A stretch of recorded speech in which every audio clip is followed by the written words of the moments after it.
એ મને એક વિચાર આવ્યો છે.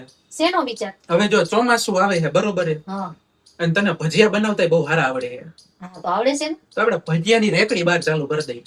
એટલે ધંધો તમારે ચાલુ કરવાનો છે કે મારી પાસે ચાલુ કરવાનો ભજીયાનો? આ તો હમણાં બહુ ઓલો કન્સેપ્ટ આલે ને બધે ઓલા કપલ ભેગા થઈને ઓલું ખાણી પીણીના ધંધા બધા કરતા, આપણે કેમ રેસકોર્સ છે બધાની ઓલી રેકડીઓ ભરી, એવી રીતે આપણે ઘર પાસે રેકડી ચાલુ કરી. અહીંયા હું ઘરે ભજીયા બનાવીને ખવડાવું એટલે ઓછા તો અમારા ગામને ખવડાવવાના છે. ગામ તો પૈસા દે ને, ગામ પૈસા મને નહીં દે, તમને દે. તમે બધું ચાલુ કરી જાવ છો. અને આપણી પાસે જો ભજીયા બનાવવાની સામગ્રી છે ને, કઈક નવું નવું બનાવવું હોય તો બધું પડ્યું છે આપણી પાસે. મારા સામાન ઉપર નજર ન નાખો તમે હવે.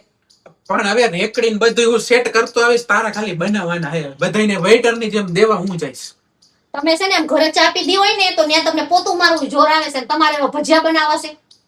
એવું ન્યા સંભાળી લેશ બાપા. તું મને કહેતી જજે બસ હું કરું ને કેમ નાખું ને બનાવી હું નાખીશ. ખાલી તરી તું દેજે. તમે ખાલી નોટો ભેગી કરશો, બાકી બધું મારી પાસે કરાવું છું. તમને બહુ સારી રીતે ઓળખું છું હવે. એ તું નોટો તું ગણજે, ઓર્ડર તું લેજે ને બધું તું કરજે, ખાલી તરવાનું ખાલી એક તું રાખજે બસ. મારે ભજીયાનો ધંધો કરવાનો થાતો નથી. તો પાણીપુરી નો ચાલુ કરવો હોય જરાય નહીં. બાયુની લાઈનો લાગે માંડ તમને પાયલમાંથી બહાર કાઢ્યાસ મેં. હા ઈ કર. હવે ધંધો ભજીયાનો ચાલુ નથી કરવો એટલે પાછી પાયલની પકોડી ચાલુ કરી આવી. તમારે પાણીપુરીનો ધંધો કરવો તો આ તો ભજીયાનું તો ખાલી નામ લીધું. બાયુની લાઈન થઈને ખબર હોય પાણીપુરી ખાવા બાયુ જવાની. તો પણ મેં તો કીધું ભજીયાનો કરી, મેં ક્યાં કીધું પાણીપુરી દે. ભજીયાની ના પાડી એટલે મેં પાણીપુરી કીધી. એમાં તો મસાલા નામે શું હોય? ખાલી મીઠું, જીરું ને ઓલો ગરમ મસાલો. મારે ભજીયાનો ધંધો નથી કરવો ને પાણીપુરીનો ધંધો નથી કરવો. મેગી નો કરવો હોય મારે ધંધો એ કોઈ ખાણીપીણીનો કરવો જ નથી. ખાઈ ખાઈ તો ખડખું છે.